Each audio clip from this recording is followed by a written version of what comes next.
Hello students. तो आज हम आपकी क्लास 8 मैथ्स का फर्स्ट चैप्टर चालू करने वाले हैं।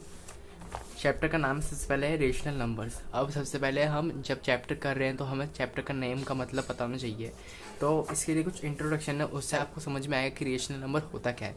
तो सबसे पहले हम इंट्रोडक्शन में बात करते हैं नेचुरल नंबर्स की। नेचुरल नंबर्स में क्या होता है, बेसिकली काउंटिंग नंबर्स काउंट होते हैं। क्या नंबर काउंट होते हैं? Counting numbers. जैसे हो गए 1 हो गया, 2 हो गया, 3 हो गया और सो ऑन। उसके बाद हम बात करते हैं सेकंड होल नंबर्स की। होल नंबर्स की बात करते हैं हम। होल नंबर्स में भी यही काउंटिंग नंबर्स काउंट होते हैं। बस क्या होता है, काउंटिंग नंबर्स के पहले इसमें बस 0 ऐड हो जाता है और बाकी वही 1 2 3 and so on. Third point की बात करें तो हम एक होता है इंटीजर।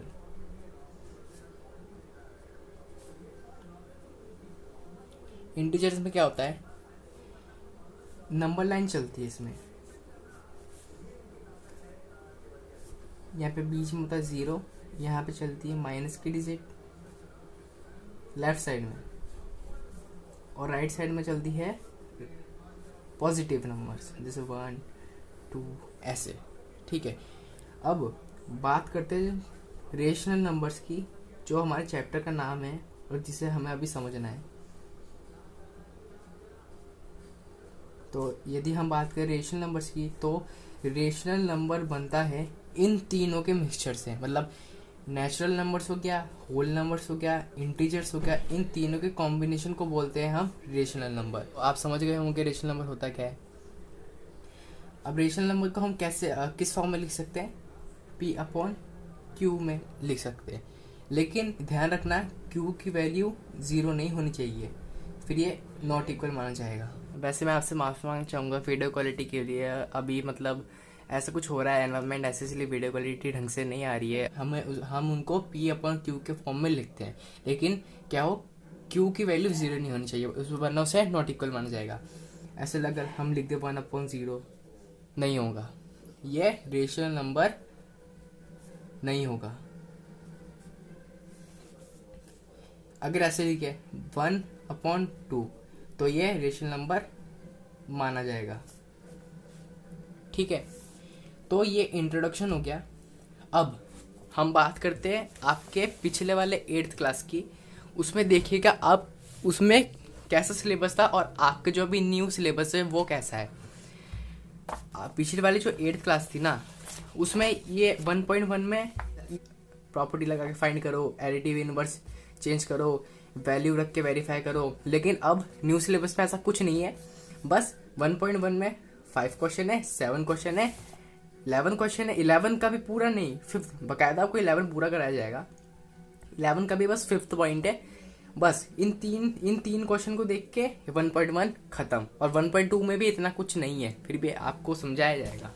ठीक है, तो अब हम फोकस करते हैं 1.1। इसमें क्या बोला है, name the property under multiplication used in each of the following. हमको प्रॉपर्टी बतानी है जो इन तीनों में यूज करी गई है। तो हम 5th के फर्स्ट से चालू करते हैं। छोड़िए, मैं सिर्फ 1 उठाता हूँ, क्वेश्चन नंबर 1। ठीक है, तो फर्स्ट का फर्स्ट पॉइंट यहाँ पे 5th है, तो आपके न्यू सिलेबस में तो फर्स्ट ही होगा ना।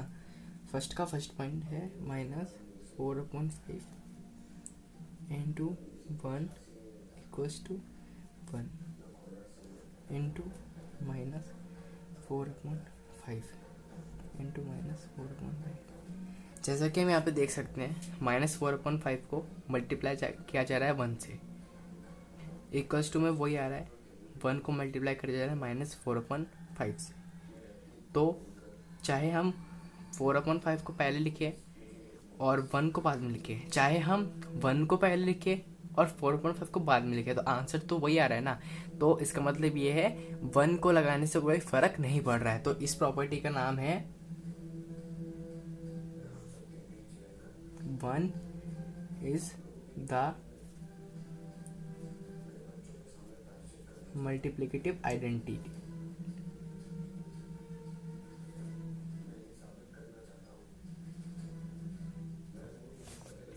अब हम सेकंड पॉइंट की बात करेंगे।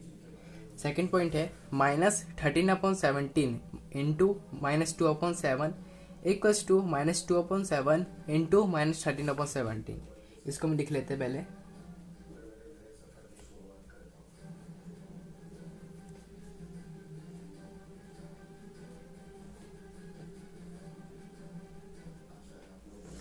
जैसा कि आप यहाँ पे देखेंगे ना, तो आपको एक बात समझ में आएगी कि चलिए मान लिए हम इसे a मान लिए, इसे हम b मान लिए, ठीक है। इक्वल्स टू के बाद क्या हो रहा है ना, इनके ऑर्डर चेंज कर रहे हैं, मतलब a को यहाँ पे रख रहे हैं और b को यहाँ पे रख रहे हैं। तो हम जैसे देख रहे हैं b को यहाँ पे पहले रखा है, पहले a था, अब b को पहले रखा है और a को बाद में रखा है। तो जब ऑर्डर की चेंज करने की बात आती है ना, जब ऑर्डर चेंज होते हैं और दिखते हैं आपको, तो ये इसको कहते हैं कम्यूटेटिविटी प्रॉपर्टी। क्या कहते हैं? Commutativity property. अब हम थर्ड पॉइंट की बात करते हैं। -19/29 इंटू 29/-19 इक्वल्स टू 1। तो हम लिखते हैं पहले -19/29 इंटू 29/-19 इक्वल्स टू 1। तो वो सबसे पहले इसमें जो करेक्शन करने की चीज़ है वो मैं कर देता हूँ। देखिए, हमें ना जब आंसर में ये चीज़ आएगी ना, तो अब हमें ध्यान रखना पड़ेगा। वैसे आपको इसमें नहीं छेड़ना, क्वेश्चन में दे रखा है तो देने दो। अगर इसमें कुछ और बोलता तो हमें करना पड़ता कि हमें पता है माइनस कभी डिनोमिनेटर में नहीं आता है। अगर डिनोमिनेटर में होगा भी ना, तो हमें इसे ऊपर वाले में रखना पड़ता है, मतलब माइनस को इन दोनों के बीच में रखना पड़ता है यहाँ पे। पर छोड़िए, अभी जो है होने देते हैं। जैसा कि हम यहाँ पे देख रहे हैं -19/29 इंटू 29/-19, मतलब क्या किया जा रहा है, इसको रिवर्स करा जा रहा है, इन दोनों को रिवर्स करा जा रहा है। जब ऐसी बात आए और जब आंसर 1 आए तो ये होता है मल्टीप्लिकेटिव इनवर्स। अब हमने आपको फिफ्थ क्वेश्चन, मतलब फर्स्ट क्वेश्चन आपका कंप्लीट कर लिया। अब हम बढ़ते हैं सेवन क्वेश्चन की तरफ। मैं लिख देता हूँ सेकंड क्वेश्चन में क्या बोल रहे हैं हमें कि tell what property allows you to compute, मतलब इसमें भी हमें यही बताना है कौन सी प्रॉपर्टी लग रही है। तो जैसे कि हम पहले लिख लेते हैं क्वेश्चन को। चलिए अब हम इन्हें मान लेते हैं, इसको मान लेते हैं हम a, इसको b और इसको c, ठीक है। यहाँ पे तीन अल्फाबेट है। अभी हम यहाँ पे देखते हुए चीज देखिए, a तो यहाँ पे है, b भी यहाँ पे है, c भी यहाँ पे है, पर क्या करा, ब्रैकेट में दूसरे को ले रहे हैं। मतलब पहले 1/3 अकेले में था, मल्टीप्लाई का साइन था और बाहर था, लेकिन यहाँ पे 1/3 को अंदर लिया है ब्रैकेट के और मल्टीप्लाई में रखा है 4/3 को। पर जब तीन चीज़ की बात आए ना, a b c, और देखो कि आप कि एक को ऐसे ले रखा है और एक को यहाँ पे ऐसे ले रखा है, तो इसको हम बोलते हैं एसोसिएटिविटी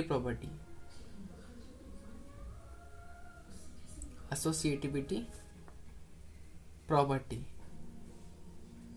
ठीक है। अब लास्ट आपका क्वेश्चन है 11th, 0 हैज रेसिप्रोकल। क्या 0 के पास है? देखते हैं, हमें यहाँ पे समझते हैं।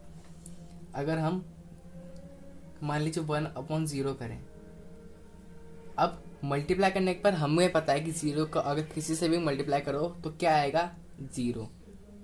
तो इसका कोई रेसिप्रोकल नहीं होता, इसलिए यहाँ पे आंसर में लिखा है नो।